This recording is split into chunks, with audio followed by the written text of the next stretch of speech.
Hello and welcome to Star Trek Discovery Pod, a sometimes funny, trying to be smart podcast covering all things new and classic Trek.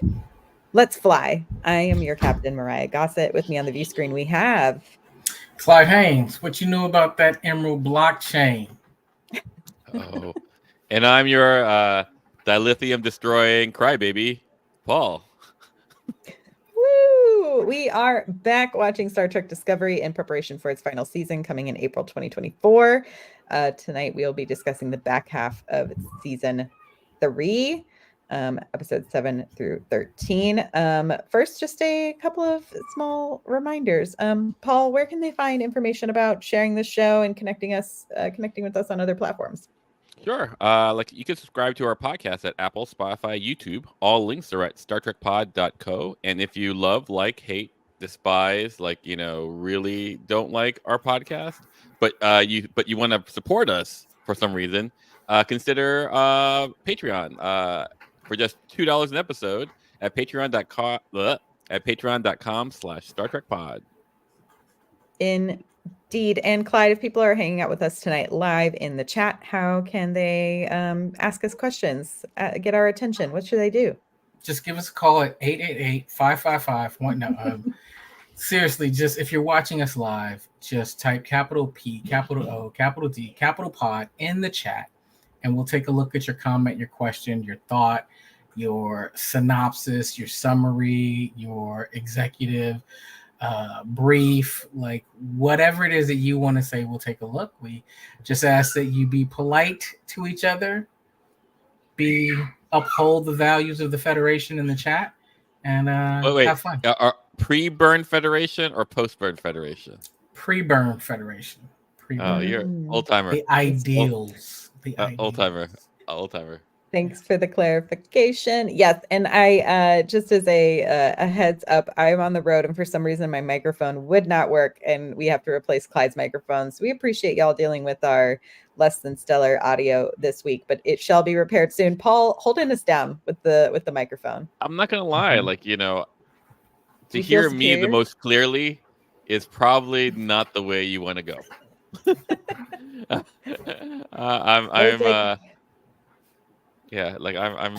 don't know if I'm the way to go.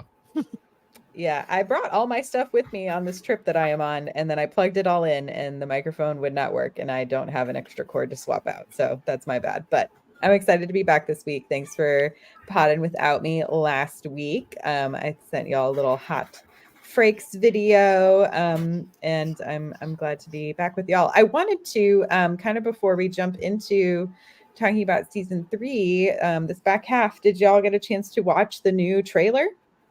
I did. I saw a trailer. I don't know if it's new or not. I thought I saw it. It came out like 6 days ago.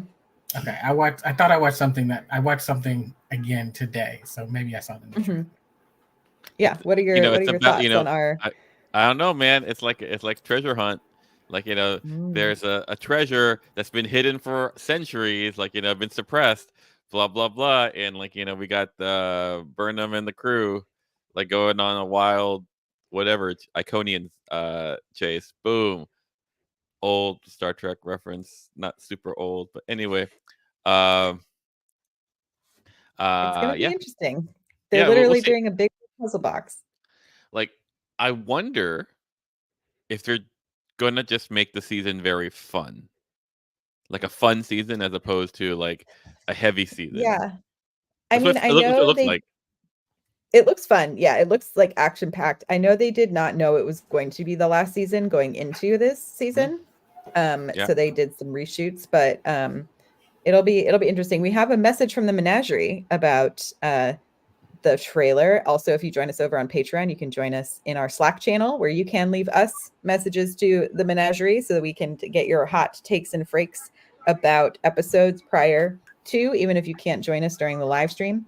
And Karen says, I was looking at the Trek movie breakdown of the trailer and the Mirror You inverse speculation that it may be Mirror Universe Zora made me wonder, could they possibly set up that Calypso from Short Treks is actually in the Mirror Universe?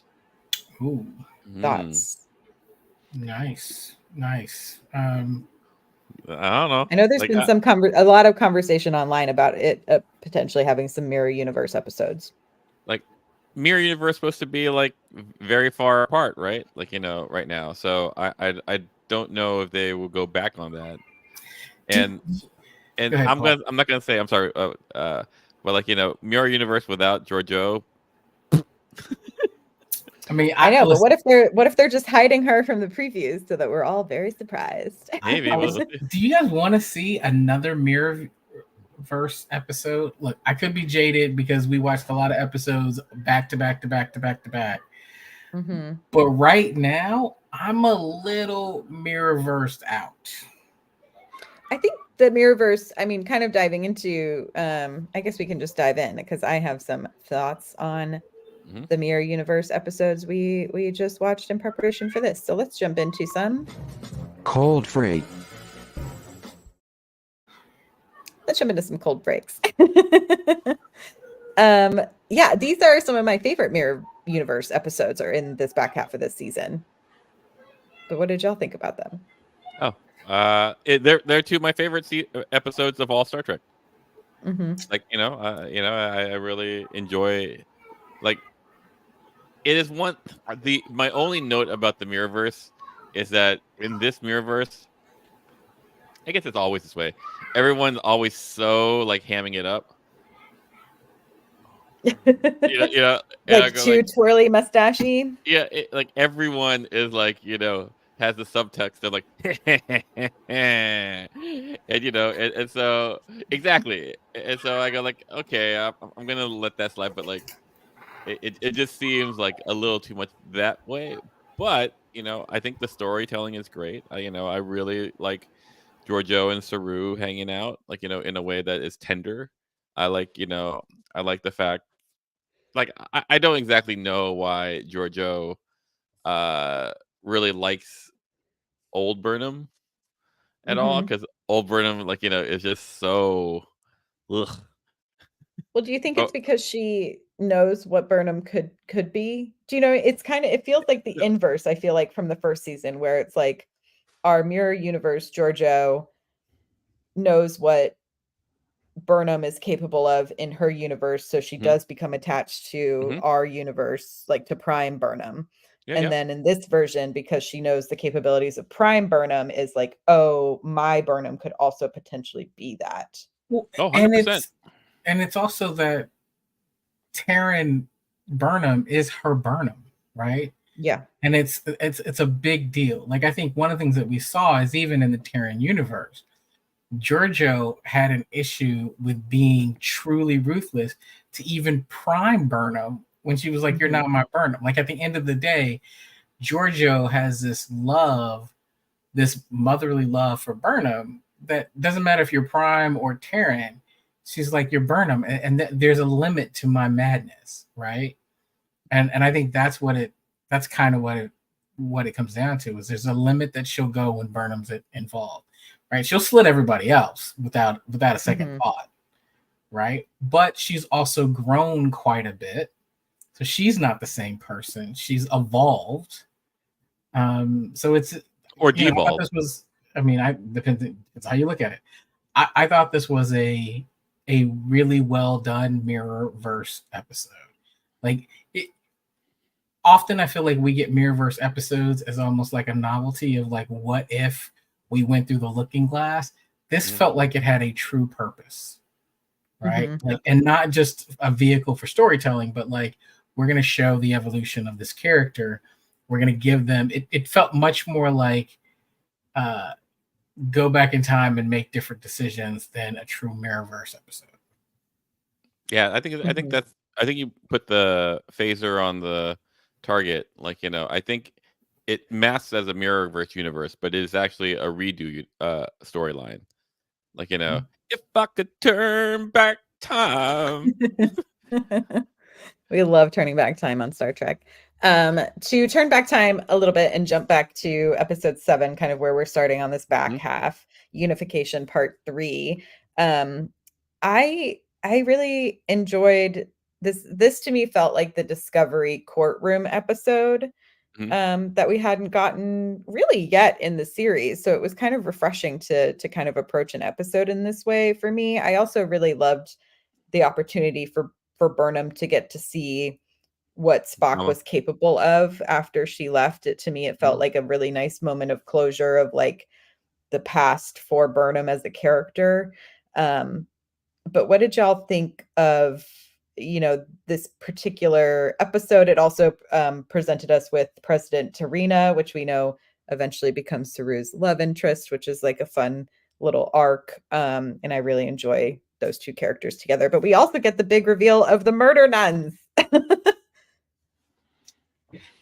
I'll say that there are bits and pieces of this episode that I really liked. I thought that the reveal of bringing Burnham's mom back into the fold was excellent. And it's so interesting that in this season, within a few episodes, we get the dynamic of Burnham losing her mother and gaining her mother in two different characters. And so this ideal of family and someone who knows you almost better than you know yourself is really important to Burnham. And so this was an episode that more than just a kind of a court, drama, this was about, do you really know yourself and the evolution of Burnham? I think what I took away from this episode was this foundation of Burnham's been without Discovery for a year.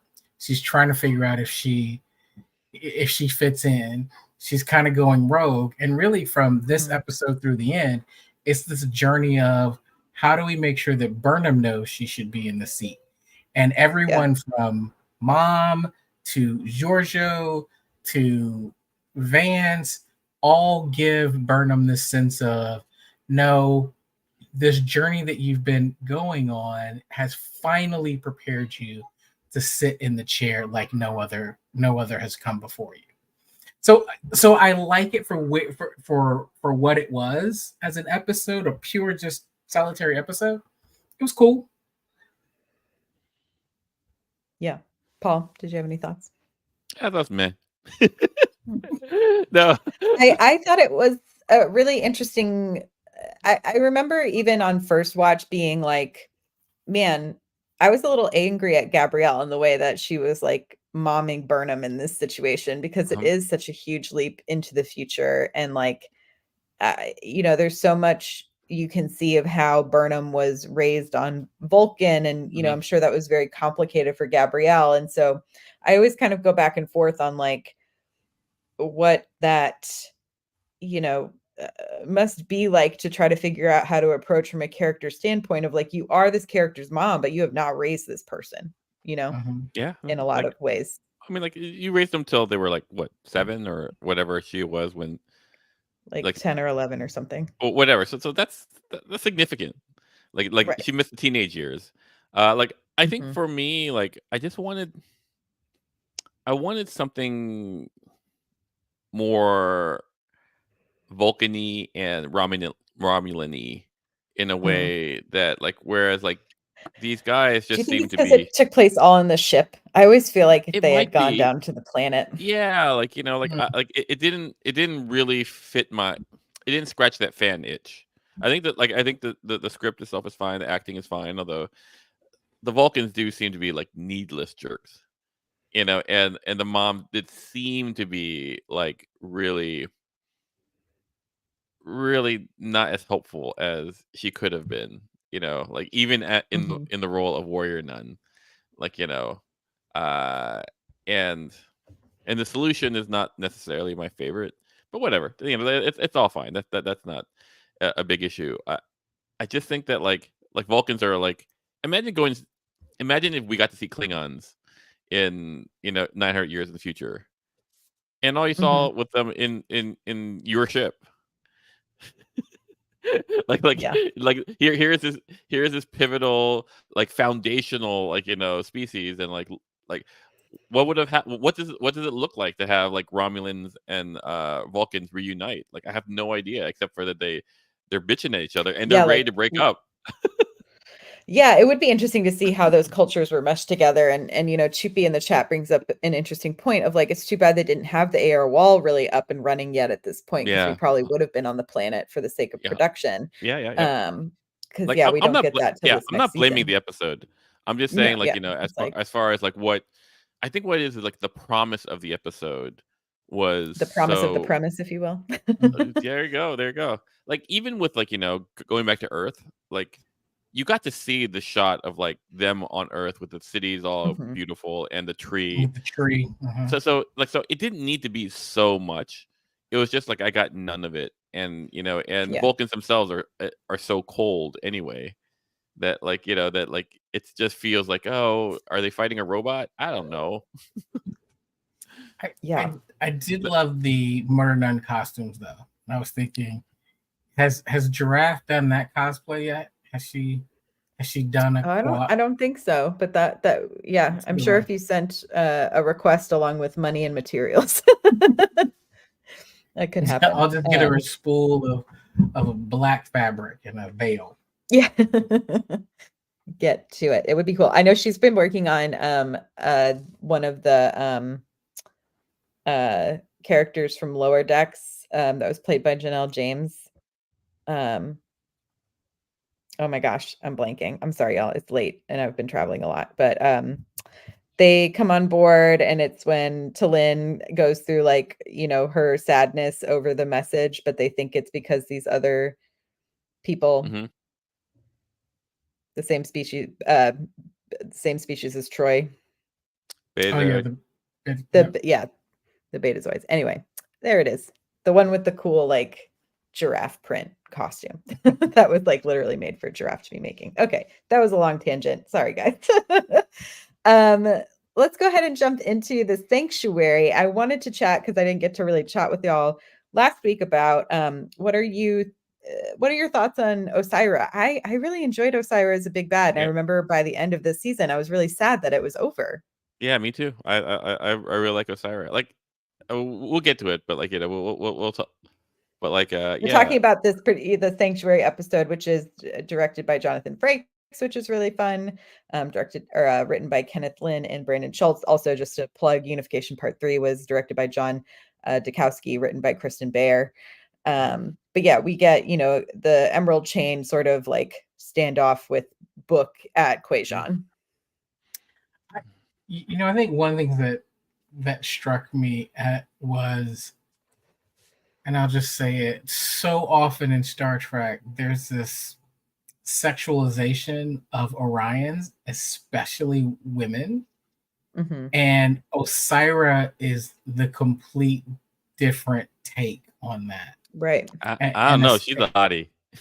I mean, she's still hot, but it does. But to your like, I agree with you, Clyde. It isn't like she doesn't use her sexuality as a part of her power struggle, right? Or like how she uses to gain power over people. She's also not dressed as like she's straight out of I Dream of Jeannie either. So it forces you to deal with her in a very different way. And what I was trying to really think about was, does that make her brutality more brutal or less? Right? Because she's so ruthless that, I guess it's in a later episode, I don't want to skip too far ahead, but you know, her nephew from the sanctuary, she basically just destroys, like just tosses him in a cage and lets him get eaten by a trance worm.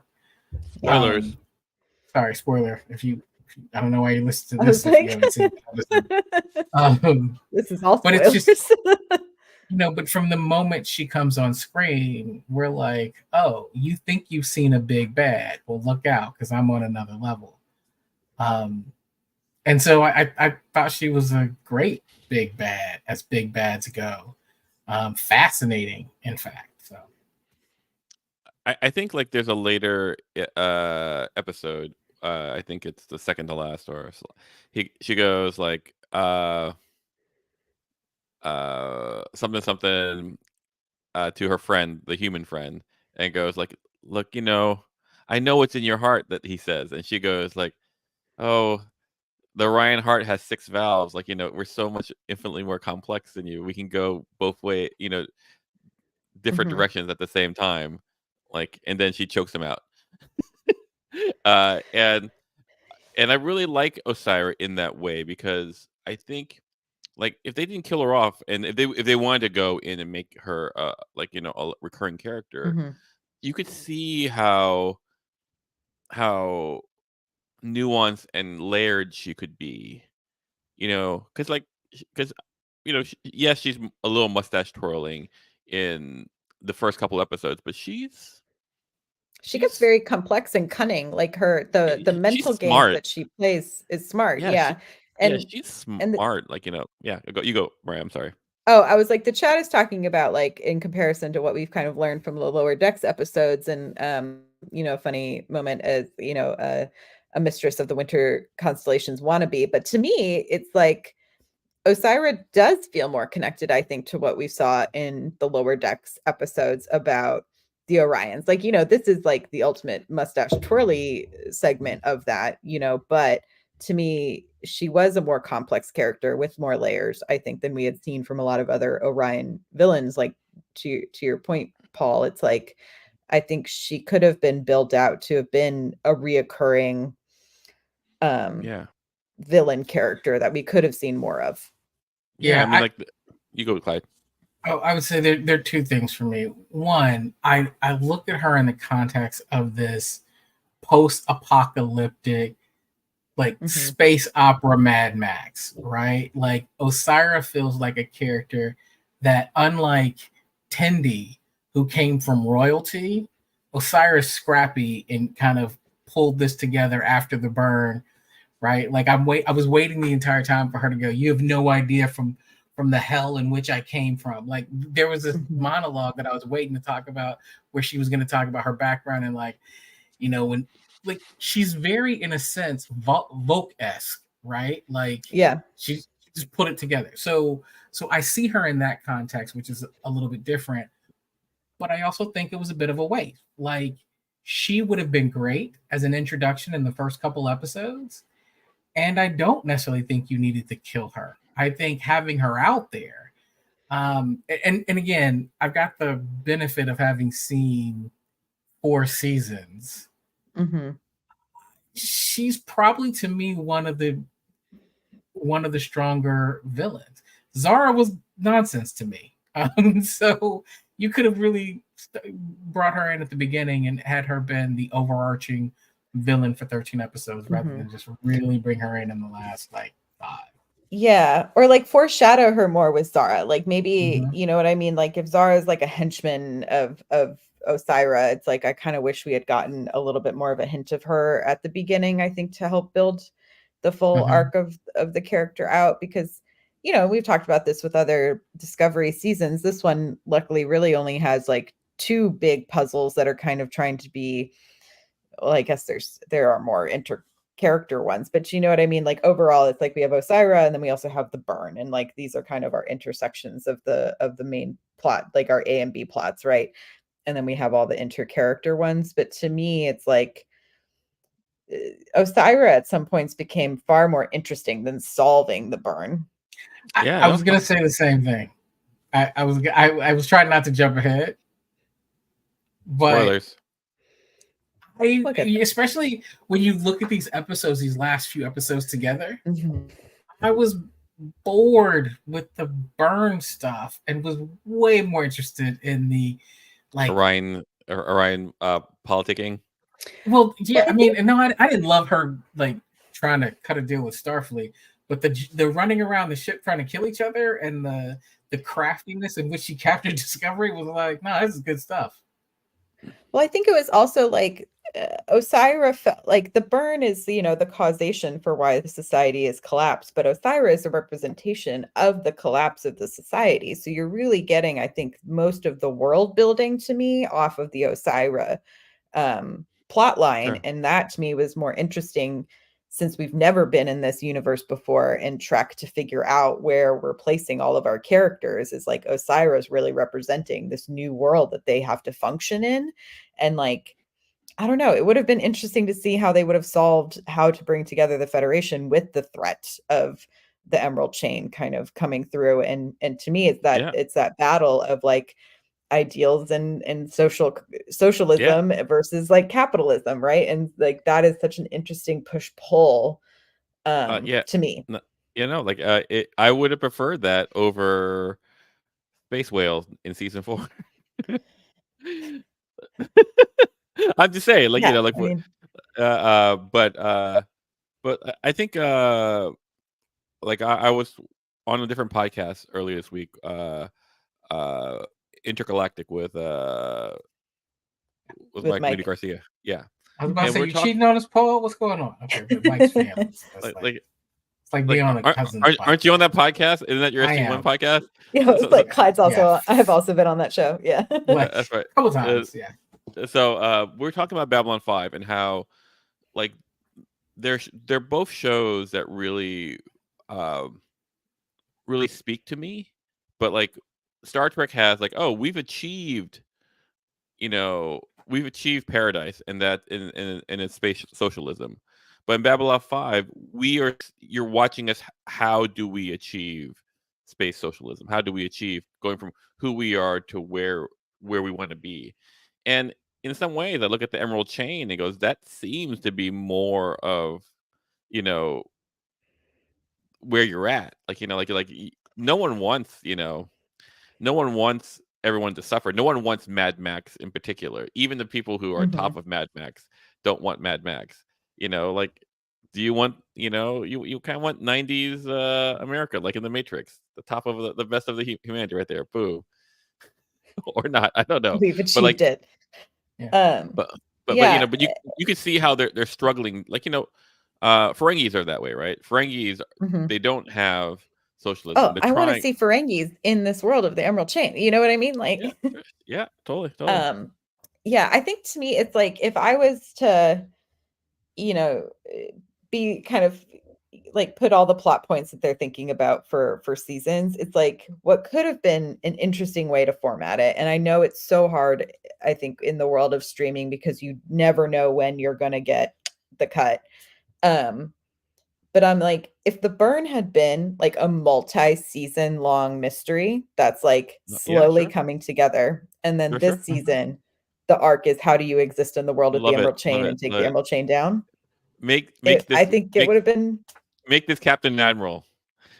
like, Yeah, I agree, but I think what you have to do with that is the burn can't be this huge mystery because we just kept figuring like I think it almost has to be subtle. Like you got to get us to accept that the burn is a thing, and then give us these breadcrumbs throughout, and that's how you get it kind of multiple seasons.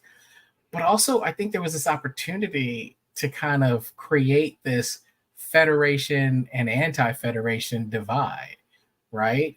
Where maybe you have some Federation societies, and then maybe you end up with like, the Cardassians and the Ferengi or something where you've got the Orions and the Andorians, and you've got this coalition. And over the course of a couple seasons, maybe you're looking at, recruiting more or losing and the dynamics between that and true kind of space politics. That might have been fascinating, but I think there was something here with the Orions where it was like this is a culture that has a deep mythology and it's interesting that you can play it out for a little bit and really kind of dive in. But it does feel like Discovery kind of like, again, we went deep into the Klingons and then we don't see them again. We haven't seen or talked about a Klingon since like season 1. Like, yeah, I know. And then to me, it's like then you introduce it's like because we also have these interesting interpersonal plot lines where we do have Adira and Gray and like that situation kind of coming through because I so enjoyed that Trill episode and like getting to go to the Trill Homeworld and like, you know, I know we're this done talking about that, Myrriah. Like that was last week. We're I done know talking it's the about that. first, but We're done. to We're me, done. It's been said. It's all been said. I think it's because the first half of the season, we get like a nice amount of world building plus interpersonal plot points that to me, I was like, ooh, I'm really enjoying this part. And then we get into, oh, now we have to solve the big puzzle and we have to solve the big bad. And so then we kind of have to like push away, I think, some of this interpersonal stuff. But then we bring in like Georgio is appearing to be ill. So when we've introduced yet another like interpersonal plot point. And yeah, anyway, it's always a little crowded in Discovery. Yeah. But I yes, usually come out the other side and enjoy it. Yeah, it's just dense. It's a lot dense. Happens every season. but to your point, Myrriah, it like there's a lot I felt like that was left on the bone from an Orion Emerald Chain standpoint. Like you have to figure that there's Orions who disagree with like, is there a rebellion group? Right. And so there's like, and I think we never really scratched the surface of understanding what Orion culture in a post-burn society actually looks like. Like there's a lot, like that's just a lot of like the mercantile in the beginning of the season, like that is interesting. Those are obviously people kind of functioning within and outside of the Emerald Chain system. Yeah. Yeah, no, I mean, I think, you know, it like Orions are, because I'm racist and I'm just gonna go through stereotypes.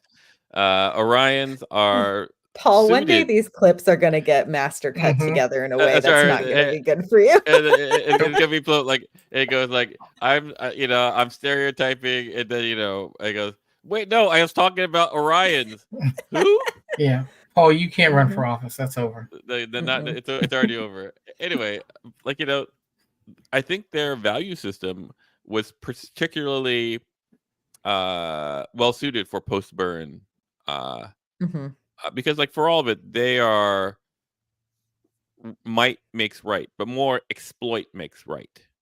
Right. That's their kind of credo a little bit. Like if you have the power, then you as opposed to like Klingons would be strength, and Romulans would be cunning, and whatever. But like and so here is Orion's going into like everyone is now down to 0, and if I can just like leverage that, I will win because I'm more ruthless in the Kaiser Soze kind of way. And it's so I really like how it actually is pretty clever that the Andorians and Orion Chain, Orions came together to make the chain. I really like that. Anyway, we can move on. I'm sorry. I'm just babbling. I mean, we're on a podcast, Paul. We're supposed to babble. Babble. Exactly. Babble. Okay. Going into, I think, some of our favorite episodes of the season, Terra Firma. I mean, do y'all remember how incredible the Carl reveal was? Like, in that moment, that was such a fun reveal to me, at least. Like, yeah, no. Like, I really like. I like it when things get surreally, not surreal, but surreal. Like and for whatever reason, like a door in the middle of snow, it's just really pretty, and you're like, oh, that's cool. It's striking in a way. Yeah. It reminded me of some of, like, I don't know, some of those just like really fun, weird original series episodes when they are just on like they've gone out to the desert somewhere to replicate the planet and there's like some small structure that represents something crazy is about to happen, or like Sure. what does God need with a starship type of nonsensory, but in like the most fun, I don't know, OG Star Trek kind of way. It was this episode to me really, really hit it for me. And good dialogue too. Like like Carl had great. Yeah. So great. the episode with Terra Firma Part 1 was directed by Part 1 is Omar Madha and teleplay by Alan McElroy, story by Bo Young Kim and Eric Lippolt and Alan McElroy. And then Part 2 was directed by Claude Dormant, teleplay by Kalinda Vasquez, written by Bo-Young Kim and Erica LaPolte, as well as Alan McElroy. So I usually really like Bo-Young Kim and Erica LaPolte episodes of Discovery. So to me, this makes sense in my fantasy of Star Trek. Sure. But yeah, like Giorgio's dying. She's being a little baby about it. Burnham like challenges her to go on a planet, and then they go on a planet. Like, Saru says, "I don't think I'm gonna see you again." So I learned a lot from you. And that's great. And then Also, Cronenberg. We get some Cronenberg yeah, Cronenberg's good. nonsensory. Yeah, it's all time. good. It's a good episode. I've talked a lot about it, so I'm going to shut up now. I like this episode, or this couple episodes. Double episode, yeah. Yeah, it is. I just thought it was really well done. I thought it was a fantastic send off for Giorgio, Michelle Yeoh. Like I mean, a great send off to the point where you go, this is so good. The plan is for her never to come back, and like it almost forces you to sit with that a little bit and be like, I'm not sure how I feel about that. But I also thought it was. I thought it tied up the mirror universe really well, explained it, and made it not gimmicky, but like, hey, here's what's going on, and the idea that they're drifting apart. Like they explained so much in such a fairly elegant way that it didn't feel preachy or monologue-y. That when it was all said and done, Paul and we mentioned it earlier. It's a do-over. And the ability for you to see Michelle Yeoh, Giorgio, with this conflict on her face, right? Like at this point, it's become absolutely clear how a Terran should move, right? That she spent most of this season explaining how in my universe we would do it this way. In my universe, I would have slit your throat. In my universe, I would have done this. Well, so like she didn't even recognize how she was changing, and then put in her universe, she couldn't do those things that seemingly were so easy before. Watching that was really just like, it was awesome. Like it was incredible to see that. Plus you have this marriage of interesting philosophy and incredible fight scenes. Like I don't know how that gets any better. Yeah. That's it. Like that. And top Star Trek episode. It's great. And then like the play, I just love the over dramaticness of the play and getting to see Stamets go full Broadway.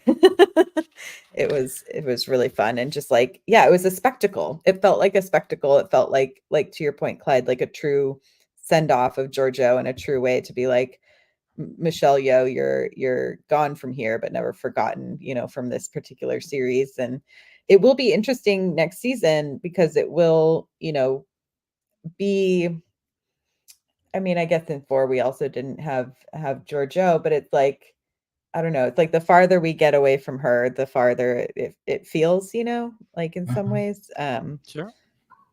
But also the closer we get to the Section 31 movie. So not to skip ahead too much, but I gotta say, I didn't love Captain Tilly. You didn't like Killy? Oh no, Killy I like. Captain Tilly. Oh yes, Tilly is first officer. When we get there, we'll talk that because I have some thoughts. Yeah, I mean, we can jump. I feel like we could probably talk a long time about our love for these episodes and like the detail and the fight sequences. And it is like, these are episodes that if I feel like I just want to put something on that's really fun, I would put these episodes on. Yeah. I think they're great. These should be the ones we add to like our, maybe at Comic-Con next year we do Introduction to the Mirror Universe as our panel and and talk about some of these. Like these two are they're great. They're great.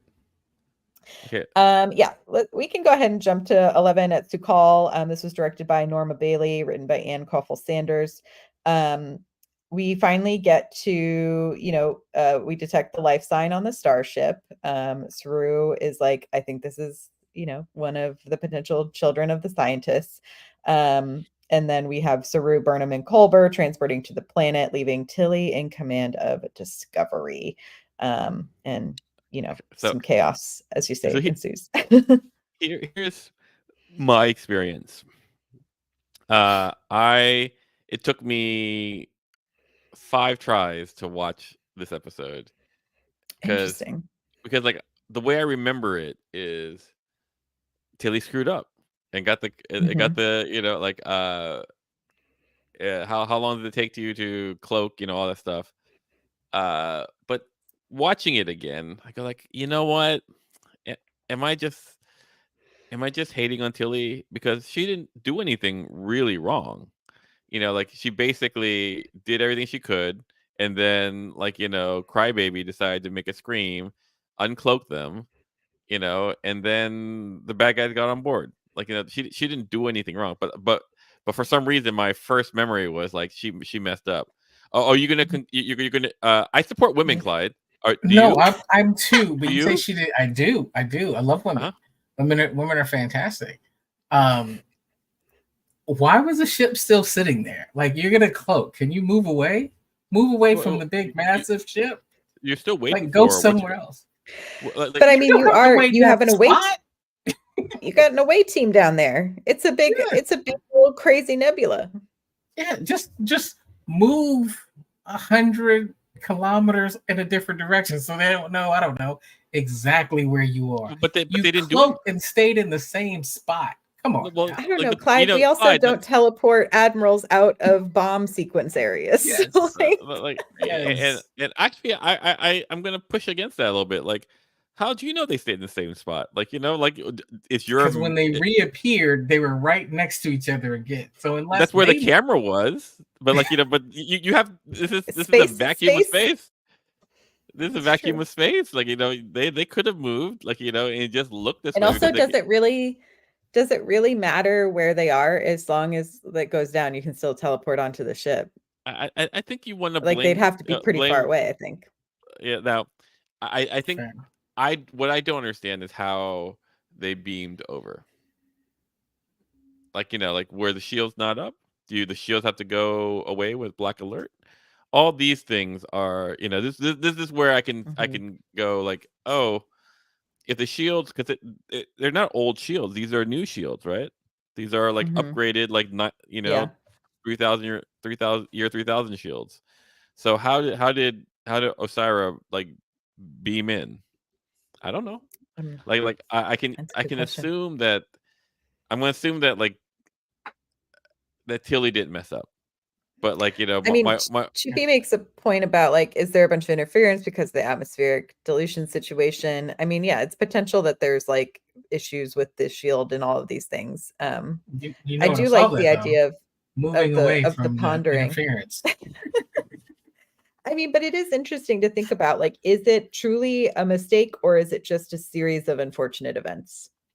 Yeah, I will go with a series of unfortunate events and not say that it was Tilly's fault. But I remember walking away from my first watch and going Tilly, you ain't no Killy. That's what I remember. That's why I had such a hard time watching this. I was going oh, I'm so pissed off at you. I'm so pissed off at you. I'm so pissed. And then you're like, oh, maybe that was no reason. Maybe I made a big kerfuffle about nothing. Or maybe I was really upset because we're so long in a holodeck episode. Oh my God, 3 episodes in a holodeck. Shoot me with a phaser. Oh my God, full spread torpedoes in my face. It's interesting. I think you might be on something, Paul, in that maybe the issue that some of us have with Tilly is that we have these expectations of Killy, right? When Osiris comes onto the screen and she says something red, I fully expected Tilly to come back at her and go, no, you will never get the ship green. I expected her to, but that's much more of a Killy, right? And not Tilly. And so I think some of it is that even when we watched, Terra Firma Part 1 and 2, Killy moves with this confidence that is not hard. Tilly naturally feels soft, but that confidence, that swagger that Killy has, is like she's smiling, but what she's actually saying is horrific, right? I was expecting a little bit more of that as her as captain, not like the really horrific stuff, but just more confident. She's had practice. She played Killy in season 1, so like and in fairness, we do see quite a bit of leadership of her outside of the chair. She's totally fine. She's totally fine. I think there's also like the emotional impact of like jumping so far into the future and feeling like, I think there is that struggle of like you feel ready for leadership, but not tossed all the way into the deep end of the pool. Does that make sense? Like to go all the way to number 1. I'm going to say right now, Saru screwed up. It's Saru's fault. You don't if you here's a cadet. Oh, 2 years later, you want to be first officer. It doesn't happen that way. And here's the real problem. The real problem is this. You go back to Admiral Vance. How did this happen? It doesn't matter that Tilly didn't do Vance anything. makes a big old mistake later anyway. Yeah, it doesn't matter that Tilly didn't do anything. She shouldn't have been put in the chair to be able to make that, to be on that watch. In my opinion. Yeah, it is interesting. No, I'm with you. If you're Nielsen, aren't you pissed? Aren't you really right? Pissed Nielsen is in the chair all the time when no one else is on the bridge. You see Reese in the chair all the time. I feel like you could also count on Kayla or a Woshikun, and Tilly's a bit of a nepo baby. I'm just saying, oh, you're my favorite. You're my favorite. Have we ever seen a jump like this? I think that's the hard thing to swallow. Is she went from cadet to ensign to first officer. Oh, you mean going from cadet to captain, in Abrams Star Trek? Or Picard? Well, yes, yes, but we've taken shots at those too, though, right? We don't just let those slide. I'm the child of Beverly Crusher and Jean-Luc Picard. Oh, I go straight to executive office. Oh, I don't even go to Starfleet Academy. Mm-hmm. So this is not good. This is for a show that should be a little more that prides itself on being woke and fair and all that stuff. A lot of this thing, I remember I was on a podcast with this person and I was saying how Shaw was just defending his ship, and this guy is coming at me, goes, but this is Picard, this is Riker, they get that privilege. I go oh, it doesn't look good coming from you, dude. I got this close to removing him from the episode. You're almost kicked out of the chat, Paul. Well, speaking of other people making mistakes, we can jump to episode 12. There is a tie directed by Jonathan Frakes, written by Kenneth Lynn. This is, Osiris tricking Vance, getting into Federation. Well, we got Culber and Burnham in a big old fight by the end of this episode. Stamets, right? Stamets. Sorry, excuse me. Stamets. Yeah. I feel shouldn't we have learned? Here's the thing: has there ever been a time where a ship approaches and comms are down, and when you let them in, everything's okay? Listen, if you can't, if you can't talk to me on comms, I'm not letting you in. Right? You need to park that thing. You scan the ship and be who's on board? Getting a shuttle or something, but I'm gonna let you sit out there. See, no comms, there's a problem. See, here's the thing. What you don't see, Clyde, is this happens all the time. And this is the only one time it was a bad guy. Normally they save all these ships. Voyager comes in oh, they're shooting us. I can't. No, I don't know. I don't actually blame Vance for that. I mean, I think to kind of our point earlier, it points to Osiris is really freaking clever. Yeah. And knows where these weakness points are and is able to use them to her advantage. Yeah. Osiris is so good. They really put a good foundation for her for it to be someone more. Anyway, but yeah. Yeah. So this is the episode where you go. Oh, I was just like, I think this episode was really exciting because you had so much like action, you had a lot of stakes, you had a lot of things building, I think, into this like final, episode run, and kind of like I thought it was a really successful preeminent finale. Yeah. Like for me, like Penultimate. That was the word I was looking for. to me, the episode revolved around Osiris and Vance for me. That's the thing I was interested in, and I mean, for all of it, like I really enjoyed how Osiris was going. Look, dude, we should merge, and I'm willing to give up all this stuff so we can merge. And there's a lie detector dude there, and so like she really means it. I mean, like she really means it. Like and I can see why. I can see why because like they're running out of dilithium, so they have no choice. But for all of it, good faith. Although with Osiris, because she's Orion, like she could probably change immediately because like the blood flows both ways. But like there's a part of me where like oh, there's a reason to not take Osiris' offer. I don't know if I would buy Vance's reason.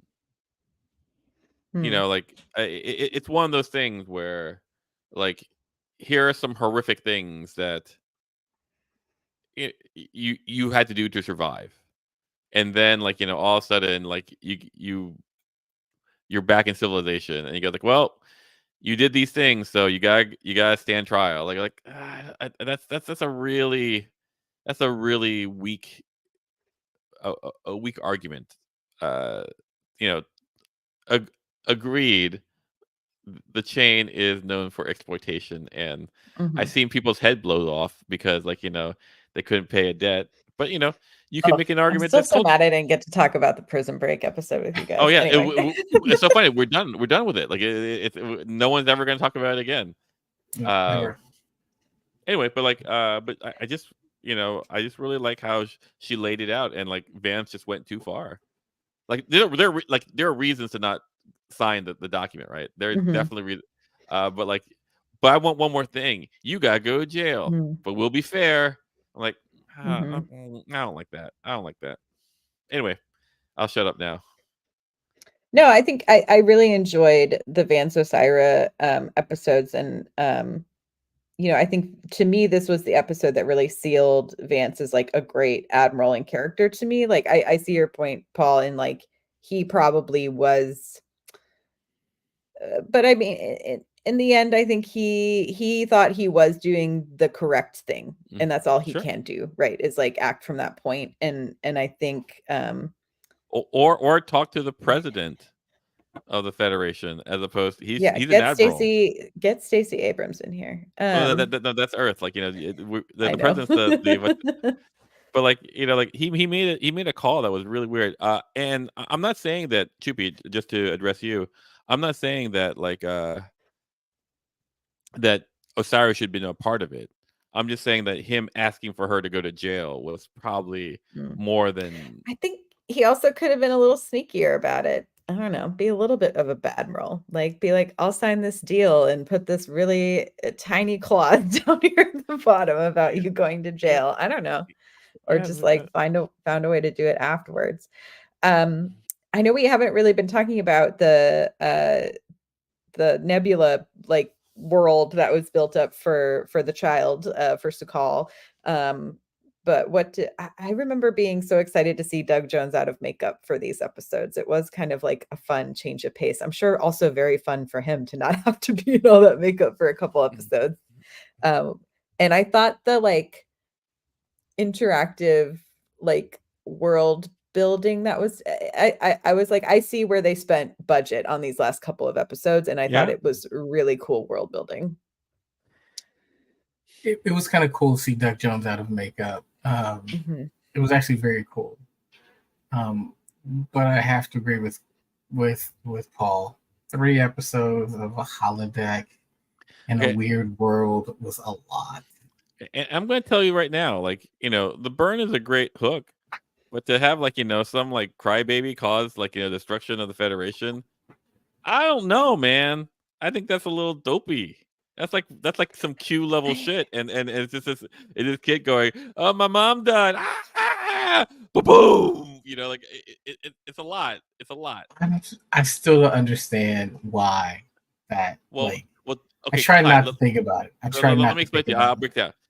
As you know, dilithium has a subspace component in it, and in utero, the radiation bonded him with that subspace, connection. And so when he had a real strong emotion, it resonated with the subspace field. He's Actually, genetically part dilithium. I feel like that's like I get the explanation. And because like there was so much dilithium in the planet, like that resonated across the galaxy and made dilithium inert. Come on, it's basic, like physiology. Oh my God, Clyde. I'm gonna be completely honest here. My love of Star Trek has really helped me not to think about this. This is like I'm giving them a mulligan because I think this was terrible. So basically what you're saying is like the reasoning for the burn is like that kelp monster that Sukal couldn't face. You just kept turning away so you could live in peace. But like in order to be a true Trek, you have to embrace the good and the bad, the pew pews and the embarrassing moments. Here's the other thing. We talked about this when we watched it the first time. It's about payoff, right? Yeah, sure. Like you set up this entire season to really focus on the burn, and like at every turn. And so I'm really expecting something like really incredible, like space whales. Listen, I'm not a fan of whales or space whales, but I can the bar was just higher. The bar was set for me. The bar was set higher. And an emotional outbreak causes millions of people to die. It's like to accidentally. Me, I feel like they were trying to. In my mind, they're trying to put together that emotional health and emotional well-being and like our emotions are powerful. To me, that's like what they're trying to say with this, right? And what I think could have accomplished it in a slightly more interesting way would have been like maybe it was like this dilithium supply was found. They brought all of these like, maybe there was some like corruption of the mining of this dilithium in some way. There was a big uprisal and like all of this crowd of people all together that have been working on this mine caused an explosion here, which then caused like a resonance in subspace. A resonance in subspace. Like I don't know, but then I get it's a pretty monumental task, and I don't know if any solution we come up with or they could have come up with. And this is the problem with the puzzle box. This is the problem with the puzzle box. Because if you just go with question mark after question mark after question mark, eventually you're going to be let down. Like that's why you should always start, I believe, with the answer first, with the solution. That way, Anyway, but to Chupi's point, like I'm not like I understand a kid crying, So like I'm totally down with that. I think that the storyline of Sukal is great, minus the burn. Agreed. What if we found out dilithium is like a living being? You know what I mean? Like maybe it was like I don't know. Like maybe the ship crashed into like dilithium rock monster, and the rock monster goes like no more into subspace. Right. Yeah, I don't know. I like what you're saying. Or like maybe there is a queue. I don't know. It's all fine. Like I understand the idea of like trying to say that like feelings matter. I just think like is this the show or even the way to do it? I think no one thinks that this is successful. As far as fans go, I don't know. It was a hard sell. Yeah, I don't know if anyone like thought that. They go like, oh yeah, no, the Sakal having like like dilithium resonance breath. That I don't think anyone goes. So for me, if there was a situation where Sakal had the missing piece to understanding what the burn was, and because of his pain, there was an almost impenetrable shield, right, hiding or cloaking that piece, and so them freeing Sakal then uncovers the piece that now they have to figure out what happened to the burn, would have made much more sense. I get the understanding of the emotion and how that does things, but just the connection of those two. Like I would be okay.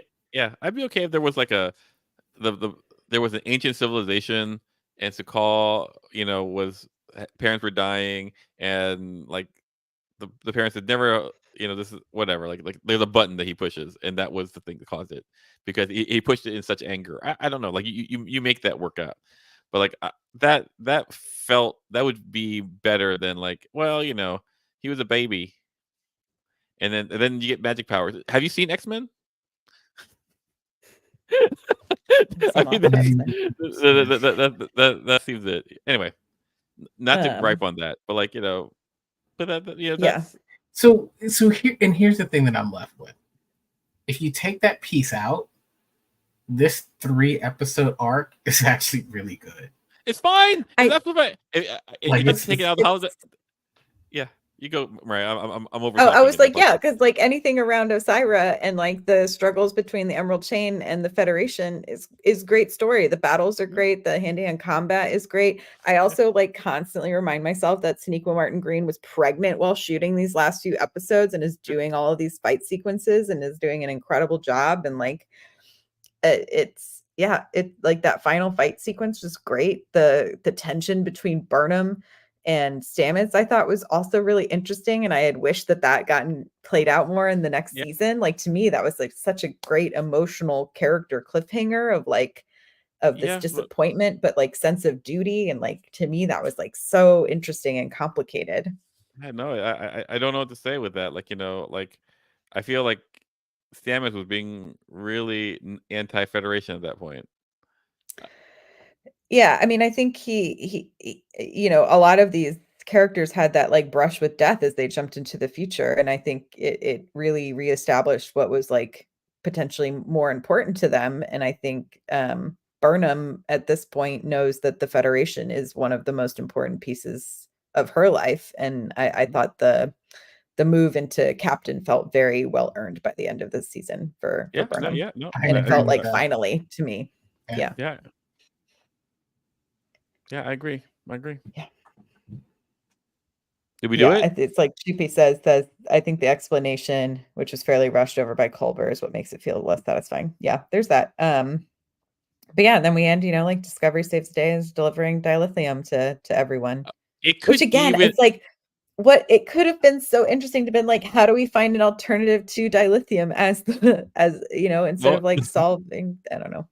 Like what was it? SB19 open up warp, like there's so much you can do with that. The Borg doing? Do the Borg need dilithium? That's my question. Well, here's the thing that I always thought, like Romulans don't use a warp core. Like Romulans use a forced singularity, and dilithium is used so that you can like add matter and antimatter in a controlled manner. Options. Yeah. Which like brings up a whole new area if the Romulans are now in a seat of power because they don't use dilithium. Like that's also an interesting way to look at it. Well, and for all of it, like apparently the Discovery can work without a warp drive. And just pop, like I'm going like you don't like the reason why you have a warp core isn't because like it does some magic thing. It's because it gives enough energy to create the warp bubble. Come on, basic engineering here, guys. I don't know what's happening. Anyway, I don't want to be that guy. So like so. Oh yeah, did you see, Chupi, that they found a frog in India with a mushroom growing out of it? It could possibly drive the spore drive. Booyah! There we go. Spore drive's happening.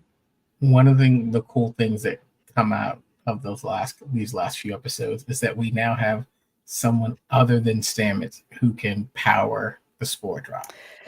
Yeah, I mean, the last of his kind. Oh, I will say, I know teasers. by end of next season, boo boo boo. But by But beginning like of next season. Spoiler Book alert. and David Ajala, like the addition of Book is so great, and David Ajala is lovely. And I'm like, I want to spin off with him by the end of this. I hope he's like at the academy with Tilly. I don't know when the academy series is taking place. Well, They he's haven't supposed to be revealed in that yet. jail, and like and I see him bounce around season 5. So I once again Nepo Star Trek. I love seeing Book and Burnham together. Mm-hmm. Like I love them as a couple. Yeah. I don't know if y'all have watched. There's a new series on the Paramount channel on YouTube called Stargaze, and the first episode is a conversation with Sonequa Martin Green and Tawny Newsome. Highly recommend. It's a super fun convo, and Tawny Newsome is just delightful and silly.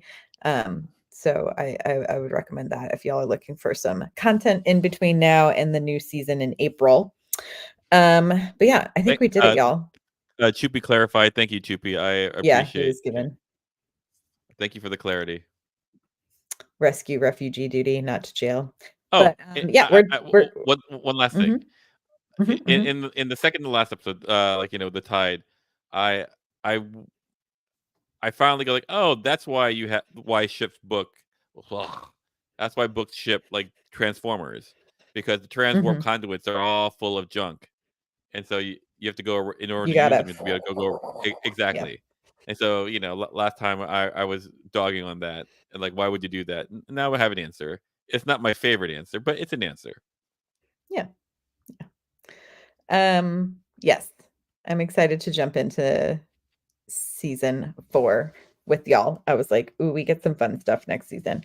It's both sad and interesting. It's gonna be me. No, it's gonna be me. All right, season 4, part 1. We will be back next week talking about it. You can subscribe, rate, and review on Apple as well as on Spotify. Leave us those reviews. We really appreciate it. It helps other people find the podcast. You can join us over on Patreon. Come hang out in the Slack channel. We'll be doing another bonus episode this month for our patrons, so keep an eye out for that as we prep for season 4. We can talk about what we want to do for our patrons, but let us know if you have a request as we're prepping for the last season of Disco, if there's something you want us to talk about in the Patreon episode.